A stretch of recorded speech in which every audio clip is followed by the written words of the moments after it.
Bonjour à tous et bienvenue sur Centaure Investissement TV. Alors ça y est, après avoir fait preuve d'une grande inventivité, la boîte à idées sur la taxation des Français tourne à plein régime. Taxe Zuckman, tickets restaurant, gel du barème et j'en passe, nul n'échappera à de nouvelles taxes dans les mois à venir. Pas même les morts, ou du moins leurs héritiers. Et oui, en France, mourir pourrait bien coûter cher. Encore plus cher très prochainement. Il faut savoir que nous sommes aujourd'hui dans l'un des pays les plus taxés du monde en matière de succession. Selon un rapport comparatif de l'OCDE, la France affiche les droits de succession les plus lourds parmi 39 pays étudiés. Pire, ce poids fiscal touche non seulement les très grandes fortunes, mais aussi la classe moyenne. À titre d'exemple, un parent qui lègue 500 000 € à son enfant devra s'acquitter, au-delà d'un abattement de 100 000 €, de droits pouvant atteindre 20%, 30%, voire 40% selon les tranches. Et ce n'est rien comparé à ce que subissent les concubins, les amis ou les neveux par exemple. Pour eux, la fiscalité peut grimper jusqu'à 60%. Autant dire que la moitié du patrimoine peut disparaître en ligne droite vers Bercy. Et pourtant, à quelques centaines de kilomètres de chez nous, les règles sont radicalement différentes. Au Portugal, il n'y a pas de droit de succession entre parents et enfants. Aux États-Unis, l'exonération peut monter jusqu'à 13 999 000 $ par personne. En Italie, les transmissions en ligne directe ne sont taxées qu'à 4% avec une franchise d'1 million € par enfant. En Allemagne, l'abattement est de 400 000 € par enfant. Bref, la France ne fait pas partie des bons élèves et cette situation soulève une question simple mais cruciale. Comment transmettre efficacement, légalement, sans que l'impôt ne dévore tout? Eh bien, dans cette vidéo, nous allons explorer différentes stratégies concrètes pour protéger votre patrimoine et le transmettre aux bonnes personnes dans les meilleures conditions fiscales possibles. Et vous allez le voir, certaines méthodes sont bien connues, d'autres beaucoup moins.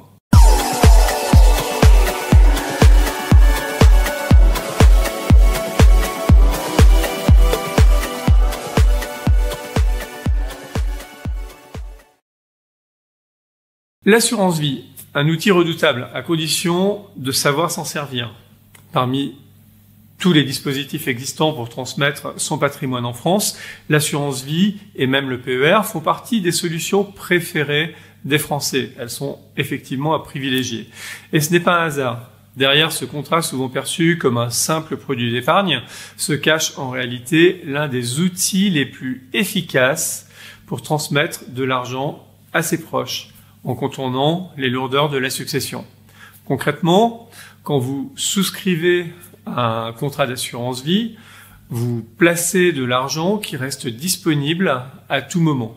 Mais surtout, vous désignez librement les bénéficiaires qui recevront les fonds à votre décès. Et c'est là que la mécanique devient puissante. Contrairement à ce qu'on imagine, l'assurance vie ne fait pas partie de la succession. Elle bénéficie donc d'un traitement fiscal à part, bien plus favorable dans la majorité des cas. Prenons par exemple un exemple tout simple. Vous ouvrez une assurance vie, vous y versez 300 000 € avant vos 70 ans et vous désignez vos 2 enfants comme bénéficiaires à parts égales entre eux. Au moment du décès, chacun recevra 150 000 € net d'impôts grâce à un abattement fiscal de 152 500 € par bénéficiaire. Et ce n'est pas tout. Au-delà de ce plafond, l'imposition reste bien plus douce que dans une succession classique, 20% jusqu'à 700 000 € transmis par bénéficiaire, puis 31,25% au-delà de 700 000 €. Et surtout, vous êtes libre de désigner qui vous voulez comme bénéficiaire. Vos enfants, votre conjoint, votre maîtresse, un neveu, une amie, une association, votre compagne, même sans lien familial. Aucune limite en nombre, aucun ordre imposé, vous choisissez, vous répartissez. Mais attention, encore faut-il le faire correctement. Et c'est souvent là que tout se complique. Car si le contrat est simple à ouvrir, la clause bénéficiaire, elle, doit être rédigée avec une extrême précision. Écrire « mon conjoint » ne suffit pas pour protéger sa compagne, par exemple. Car juridiquement, cela ne désigne que la personne avec qui vous êtes marié. Un partenaire pacsé ou un concubin de longue date ne sera pas reconnu comme tel. Autre erreur fréquente, indiquer « mes enfants » à parts égales, sans rien prévoir en cas de prédécès d'un des enfants. Malheureusement, cette situation peut arriver et le résultat, si l'un d'eux décède avant vous, rien n'est prévu pour que sa part revienne à ses propres enfants. Dans ce cas, le notaire doit trancher ou l'assurance applique la clause à la lettre, parfois au détriment de vos intentions. Il arrive même que certains bénéficiaires soient désignés, mais que leurs coordonnées soient manquantes ou erronées. Et là, ce sont des mois de procédure, parfois des blocages et des héritiers qui doivent prouver qu'ils sont bien les ayants droit. La leçon à retenir, c'est simple. L'assurance vie est un outil fiscalement imbattable aujourd'hui. Mais c'est une arme à double tranchant. Elle ne tolère aucune imprécision. Tout ce que vous écrivez ou oubliez d'écrire peut avoir des conséquences irréversibles. En termes d'assurance vie, l'une des solutions offertes au grand public et encore peu connu, mérite le détour. Il s'agit du contrat vie-génération. C'est un contrat d'assurance vie spécialement structuré pour faciliter la transmission du capital. Il permet aux bénéficiaires de profiter d'un abattement supplémentaire de 20% au-delà des 152 500 € d'abattement classique de l'assurance vie pour les primes versées avant 70 ans. 20% du capital détenu dans le contrat. En d'autres termes, on n'y investit pas seulement pour faire fructifier son argent, on le fait avec une vision patrimoniale claire, préparer sa transmission, éviter les erreurs et protéger efficacement ceux qu'on aime. Nous mettons d'ailleurs l'accent sur un accompagnement sur mesure en termes de transmission, ce qui change tout, surtout avec ce type de contrat. Car dans un contrat aussi sensible qu'une assurance vie, l'accompagnement est souvent plus important que le rendement. Je vous invite d'ailleurs à découvrir ce fameux contrat dans notre vidéo sur notre chaîne YouTube Centaure Investissement TV qui s'intitule FIPA Vie Transmission, transmettez à moindre coût. Une autre solution consiste à donner de son vivant. Il s'agit d'une stratégie simple et trop souvent sous-estimée. En effet, on pense souvent que transmettre son patrimoine, c'est une opération qui se fait à la fin, au moment du décès. Mais en réalité, le code civil et le code fiscal incitent fortement à anticiper. Chaque parent peut donner jusqu'à 100 000 € par enfant tous les 15 ans, en totale exonération d'impôts. Un couple avec 2 enfants peut donc transmettre 400 000 € en donation simple ou en donation partage tous les 15 ans sans rien payer. Et cela vaut aussi pour les petits-enfants, les arrière-petits-enfants, les neveux, les nièces. Les abattements sont moindres, mais bien réels. Prenons un cas concret, vous avez 65 ans, 2 enfants majeurs, vous commencez à leur donner 50 000 € chacun aujourd'hui. Vous refaites une donation similaire à 80 ans. Résultat, vous aurez transmis 200 000 € sans aucun impôt et vos enfants auront pu en profiter de leur vivant.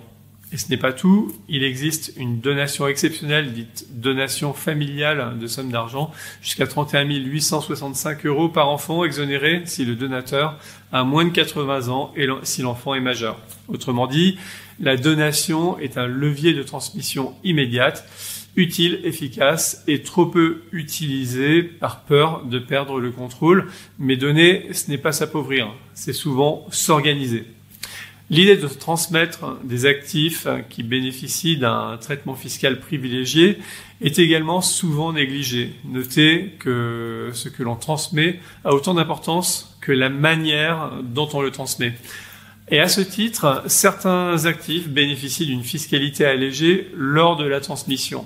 C'est le cas par exemple des bois et forêts qui bénéficient d'une exonération partielle de 75%, des terres agricoles sous conditions d'exploitation ou de bail rural, des entreprises, notamment via le pacte du Treil, toutefois également remis en cause actuellement, qui permet en tout cas aujourd'hui d'exonérer 75% de la valeur d'une société transmise à condition de respecter certaines durées de détention. Ou encore des monuments historiques sous réserve de les ouvrir au public et de les entretenir. Autrement dit, certains biens sont faits pour être transmis car la loi les favorise. Un exemple, vous détenez une petite entreprise familiale d'une valeur de 800 000 euros. Grâce au pacte Dutreil, vos enfants peuvent ne payer des droits que sur 200 000 euros, une économie de plusieurs dizaines de milliers d'euros. La fiscalité peut être un frein à la transmission, mais aussi un levier lorsqu'on choisit bien les actifs. Dans tous les cas, il s'agit de rester lucide sur les conséquences politiques des choix fiscaux. Le sujet est sensible, mais il ne peut être évité. Et depuis plusieurs années, certains courants politiques en France souhaitent durcir l'imposition sur les successions. Par exemple, en réduisant les abattements pour les enfants, en taxant les transmissions aux premiers euros, au-delà de 300 000 euros, ou en supprimant les niches fiscales comme le pacte Dutreil. L'objectif affiché, plus d'égalité. Voyons. Mais dans les faits, ce sont souvent les classes moyennes qui en subissent les effets les plus lourds. L'héritage devient un sujet politique et selon les majorités, les règles changent, d'où l'importance, là encore, d'anticiper, d'agir tant que les dispositifs sont en place et de s'adapter. Car les hausses d'impôts sont rarement rétroactives, mais sont souvent très rapides. D'où l'extrême importance, encore une fois, d'anticiper. Lorsque nos élus estiment qu'un héritage, souvent taxé plusieurs fois, parfois sur plusieurs générations et à plusieurs niveaux, tombe du ciel dans le patrimoine des héritiers, il est évident que la question de l'optimisation et de la temporalité de la transmission se pose. À titre d'exemple, il n'est pas rare de voir des enfants contraints de vendre des biens dans l'urgence afin de pouvoir payer les frais de succession de leurs parents et se retrouver en indivision sur les biens conservés par la suite, donc en situation d'inconfort. D'autre part, notez que la transmission peut se faire en toute maîtrise, petit à petit. Par exemple, les présents d'usage représentent une solution intéressante à ce titre. Petit montant, grand potentiel, dit-on. Cette stratégie, simple et pourtant largement méconnue, est pleine de bon sens. Les présents d'usage sont des cadeaux faits à l'occasion d'événements précis, comme les anniversaires, un mariage, un Noël, l'obtention d'un diplôme ou la réussite scolaire, tout simplement. Tant que ces dons sont proportionnés aux revenus et au patrimoine du donateur, ils ne sont pas considérés comme des donations. Résultat, aucune déclaration, aucun impôt. Prenons par exemple un grand-parent dont les revenus sont confortables, donne 3 000 euros à sa petite-fille pour ses 20 ans, ou 5 000 euros pour un mariage. Si c'est cohérent avec son niveau de vie, ce n'est pas imposable. Attention toutefois, on ne peut pas faire passer tous les dons comme des présents d'usage. Par exemple, donner 50 000 euros à l'occasion de l'obtention du permis de conduire sera difficilement justifiable. Mais utilisée intelligemment, cette règle permet d'alléger progressivement son patrimoine tout en faisant plaisir à ses proches. Vous l'aurez compris, transmettre son patrimoine, c'est bien plus qu'un acte financier. C'est une décision humaine, familiale, intergénérationnelle et souvent de bon sens, ce qui manque tant à nos élus. Mais face à un système fiscal de plus en plus contraignant, il faut aujourd'hui maîtriser les règles, anticiper des évolutions et surtout agir avec méthode tant qu'on a la main. L'assurance vie, les donations régulières, la sélection d'actifs exonérés, les présents d'usage, le démembrement, la vigilance politique, ces stratégies sont accessibles, légales et souvent peu connues du grand public. Et n'oublions pas, ce que vous ne transmettez pas efficacement, c'est l'État qui s'en chargera. Faites-vous accompagner, l'optimisation de la transmission de la future succession ne s'improvise pas, se prépare et s'organise. Nous sommes là pour ça. J'aime dire que dans l'idéal, il faut chercher à garder le pouvoir juridique et financier tout en donnant le plus tôt possible. Comme on dit chez nous, tout ce qui est petit et mignon, ne transmettez pas trop tard. Alors, quelle stratégie vous semble la plus adaptée à votre situation? Dites-le moi en commentaire et surtout, abonnez-vous à cette chaîne et à nos newsletters pour recevoir gratuitement nos décryptages sur l'économie, la finance et la gestion de patrimoine. À très bientôt pour une nouvelle vidéo. Au revoir les amis. Pour ne rien louper des astuces et conseils patrimoniaux du cabinet Centaure Investissement, n'oubliez pas de vous abonner à la chaîne Centaure Investissement TV et d'activer la petite cloche de notification afin d'être informé de nos prochaines vidéos mises en ligne. Vous bénéficierez ainsi de nos préconisations pour optimiser votre patrimoine.